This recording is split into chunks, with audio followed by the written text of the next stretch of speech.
I think we're prepared. I think we're ready for this. I wasn't sure we were ready for it in the past. I was like, you know, I really don't think we're ready for this. I think we're ready for it now. I'm just gonna show you the cover.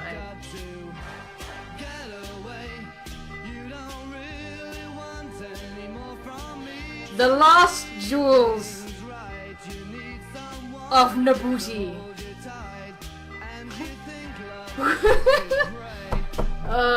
Who's booty? I don't know. I guess that's the one you choose.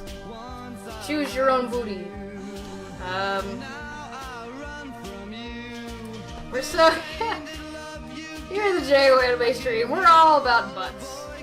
Really, that's all it's really anything is about.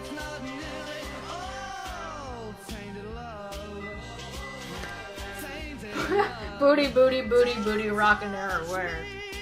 You know, is there a way to type into Pandora to get booty jams? I don't think it's possible, but is there like, try, we really should do this. Booty jams. Or we can type in, like, we can type in the song I Like Big Butts and see what happens.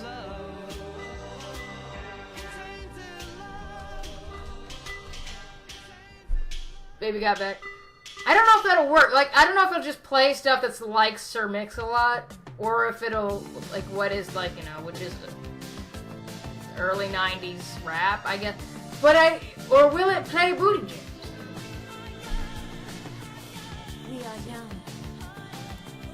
Ah, what is this?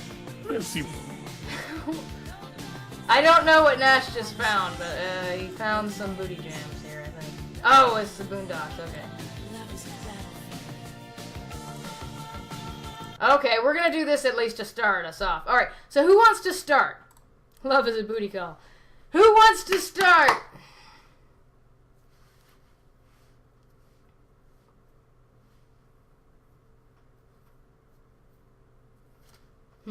Let's see. Who is not gone? I'm trying to figure out who's not gone.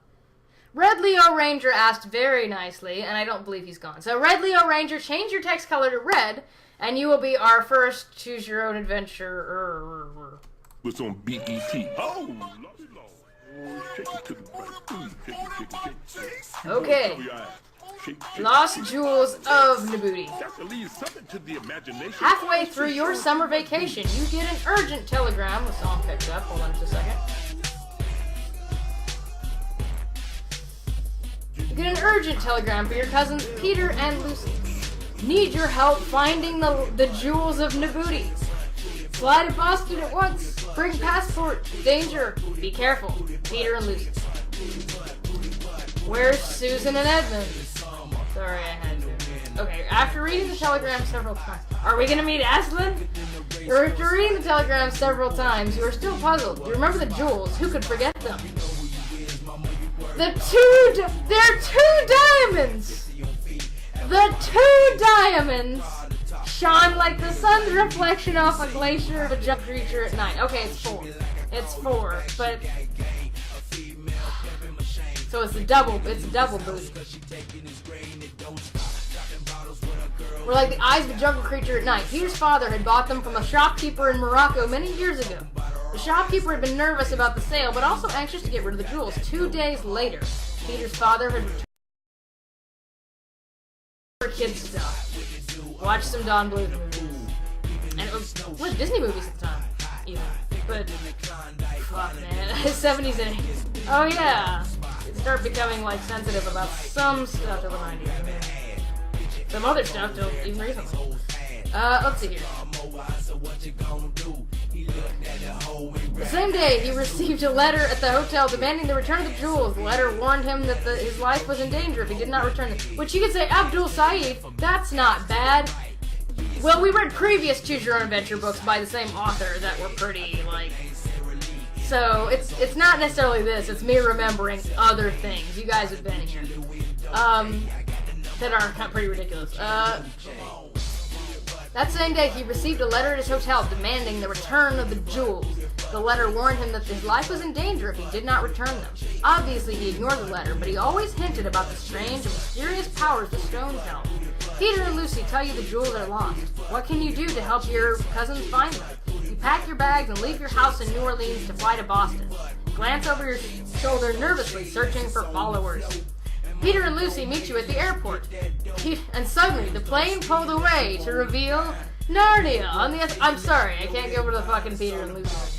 Peter says there isn't much time. If you agree to help, take the next plane to Paris tomorrow afternoon, and from Paris you'll fly to Morocco. You have to hurry. But Peter, you complain, I don't understand what this is all about. You will when you read this letter. Here. Wait a minute. You sent me a telegram. You didn't include the information from this very short letter in it. Fucking cheapskate. The jewels of Nabooti are 4 keys to the hidden wisdom and wealth of a secret African tribe. Those who have the jewels either enjoy health and fame or they suffer agony beyond belief. Seems like a very crucial conjunction. That or is a pretty big, I wish it was a butt, because then I could say that's a pretty big butt there. The current owners of the jewels must guard against their being lost or stolen. They must wait to hand them over to the appointed messengers of Nabooti. Loss of the jewels could mean death. You are puzzled by the letter. Peter and Lucy try to reassure you, but you know what? I'm not going to type in baby got back, because I'm not sure what'll happen there, but I will type in this.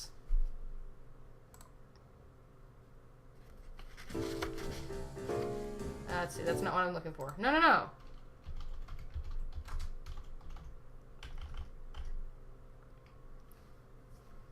It's the name of the track, right? Like, why is it not?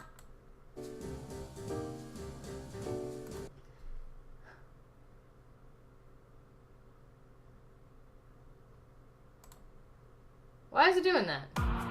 I was attempting to type in a booty jam and it gave me easy listening music.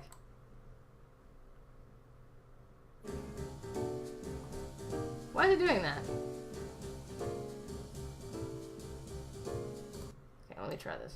I'll just type it into fucking YouTube then. Damn thing.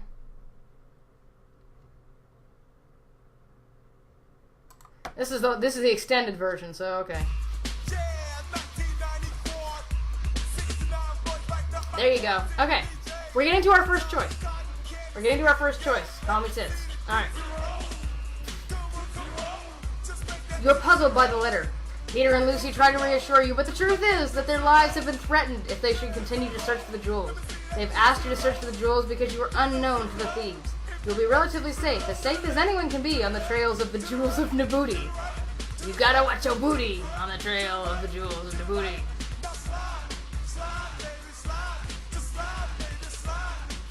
Okay. If you agree to go on tomorrow's plane for Paris, you can agree to go on tomorrow's plane for Paris, or do you demand more time, information, and extra help at home? Are you going to jump on the plane, or are you going to search for more info? Nobody's heard this. Cotton candy sweet as gold, let me see your Tootsie Roll. It's a terrible booty jam. Nobody remembers it. I remember it. Cotton candy sweet as gold. Oh well. Jump on the plane. Shake the day. Fasten your seatbelts. Put your seatbacks in an upright position. Extinguish all smoking materials. Flight 231 for Paris is now ready for takeoff. Wait a minute. Extinguish all smoking materials. Back when you could smoke on a plane. The steward explains about emergency procedures, but you listen with only half an ear. There's the roar of the jet engines as the plane rushes down the runway and leaps into the air. Turning away from the small plane window, you notice that the person sitting next to you is doodling on a pad. Long, narrow fingers grasp the gold pen tightly. They are a bloodless white. What is creepier still is that they have no nails! Oh, that is kind of creepy. It makes me think of my top,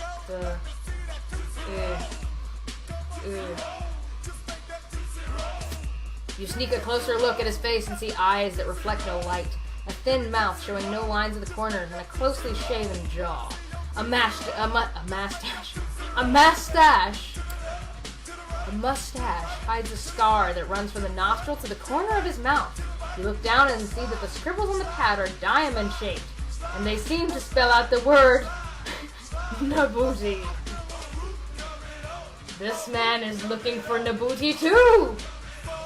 Why would you do that? Why would you just scribble, In case anybody's curious of this top secret thing that I'm flying out to search for, let me doodle it on this pad. A shiver of fear races through you. This cannot be a coincidence. The person next to you certainly knows who you are, and he too must be looking for the missing jewels. This man is looking for Nabooti.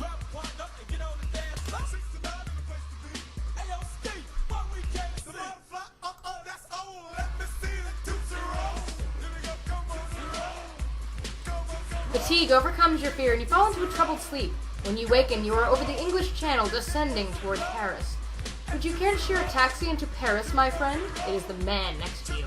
You start at his words as though a knife were tickling the back of your neck. Why, I don't know. Where are you going? It's a pretty lame way to delay your answer. I've been mush-mouthed all night tonight. Not very articulate. But you need to do some fast thinking. The stranger fixes you with an eerie stare and says, "We are searching for the same thing. I need your help and you need mine." Do you accept his offer for the cab ride, or do you make excuses and refuse his help?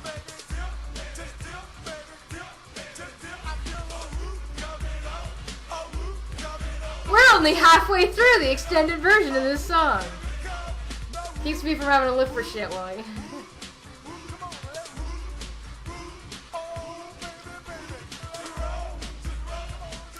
Stick it in. That's always the accurate choice. Alright, make excuses and refuse. A large crowd gives you the perfect opportunity to escape. Deciding to avoid your companion, you duck into a phone booth, and the crowd swirls around you, and he's gone in a flash. Slowly, you open the door, look cautiously around, and step out into the airport waiting room floor. There's a tap on your shoulder, and you spin around. Standing there is a woman and a midget. That's the phrase. I'm not kidding. You spin around. Standing there is a woman and a... I can't get this to angle right. Midget. Come with us! We are going to help you with the jewels of Nabooti. Too much! No matter where you go, they're after you. Is there no escape? Okay, what is it? What do you know? She looks at you and says, "There's a private jet waiting over in the hangar. It will take you to Morocco. Here's your identification." She hands you a small sliver of ivory with this design on it. Design. Whoever sees it will give you help. Good luck. The midget grins evilly. His hand grips a small knife with an arrow blade. If you go to the jet, you can go to the jet, or you tell them there must be some mistake and drift off into the crowd on your own. I think it's a guy. Yeah, he says his. I feel bad. Saying, but they're using that different.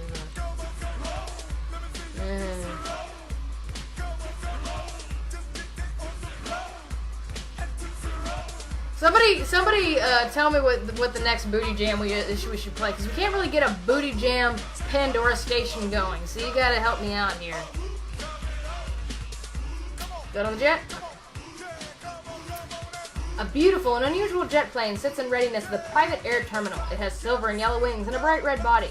You are met by two large men in business suits. Follow us. Be quiet. There is no opportunity for hesitation or argument. The passenger area is small and crowded. The two men sit next to each other and face you. Alpha Omega 234, cleared for takeoff. It's the control tower speaking. Then you are up and away, and Paris below looks like a small town or even a play city in a sandbox. Across the Pyrenees, over Spain, and the coast of Africa looms under you. Friendly faces. There is no escape. This is like one man's descent into paranoia over booty jewels. A black Mercedes limousine pulls up to the jet, and a powerfully built man in a flowing robe, called a... I can't pronounce that. Called a Jaleba? D-J-E-L-L-A-B-A. Stands by the car holding the door open. Why do they even need to tell you that? You're moved along with little or no choice to escape, and even to ask what is going on. How strange it is that no one talks to you. Maybe this is their plan to make you nervous. You are fucking paranoid. What's wrong with you? Why are you so paranoid? I don't know, man.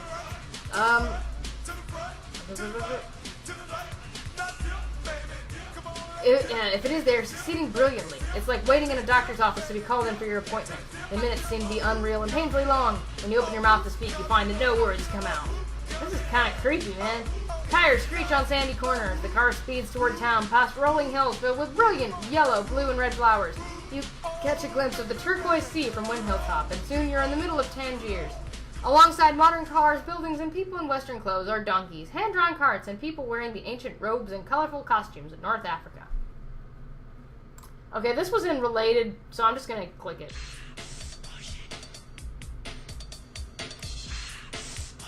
There we go. When will someone talk to you? This is maddening. The limousine threads its way through narrow streets. Then it stops in the shadow of the wall of Medina, the great walled inner city of Tangiers with its winding streets, dark tunnel-like paths, and exotic sounds and smells. The two of you start off on foot. Salt and pepper's here! Salted pepper's here. I can't. It shouldn't be attempted. I mean, you can almost see through. I'm so translucent, you can, like, see through my skin to the back wall. I wasn't made to rap. The driver points to a small opening in the Medina wall, and a blind woman sits by the opening, begging. When you walk by her, she spits at your feet. You jump back in disgust, but the driver just keeps pushing you on. In your pocket is the small ivory identification piece given to you in Paris as a sign that can be used to get help. You stop abruptly and pretend to tie your shoe. The ivory piece will bring you help. How badly do you need help now? Should you give the token to the blind woman, or should you save it till later? You decide to show the ivory piece to the blind woman. I guess it's engraved, because otherwise, what the fuck? Or you decide to keep it and use it later. Why would you need to, like, give it to her and then not take it back? Like, this book is not that well. I say, The Lost Jewels of Nabooti is not very well written.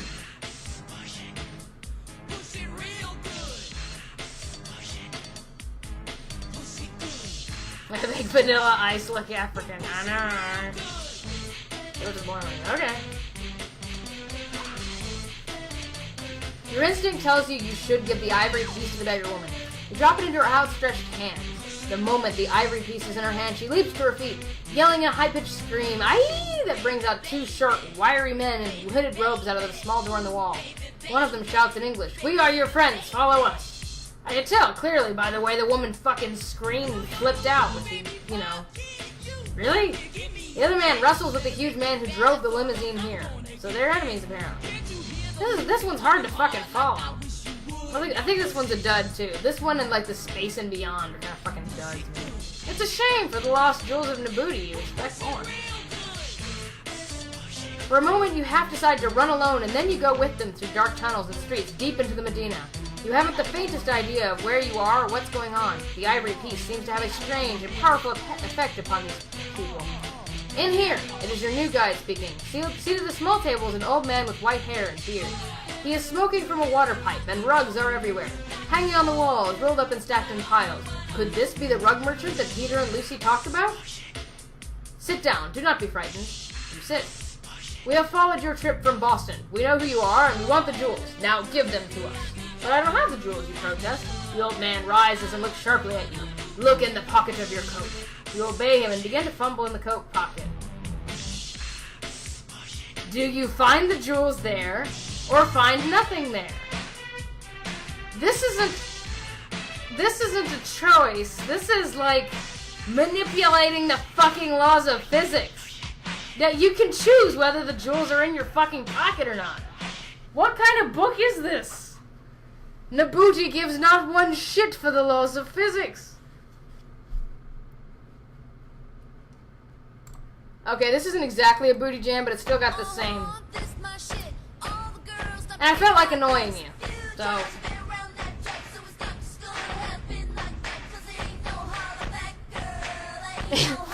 Everybody in the chat just goes, fuck.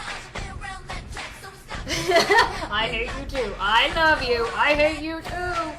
You find nothing there. This my shit. Frantically, you search through your pockets, but nothing is there. The old man grows angry, stamps on the floor, shouts and curses, and scuttles from the room. You're all alone, free to go. But where to go? When you leave the shop, you're lost in a maze of streets, alleys, and tunnel-like paths in the inner city of Tangier. Who lurks out there? What awaits you? Apparently we won't fucking find out because that's where it ends. This book's a dud. It ain't no... What was the name of the really good one? The castle one.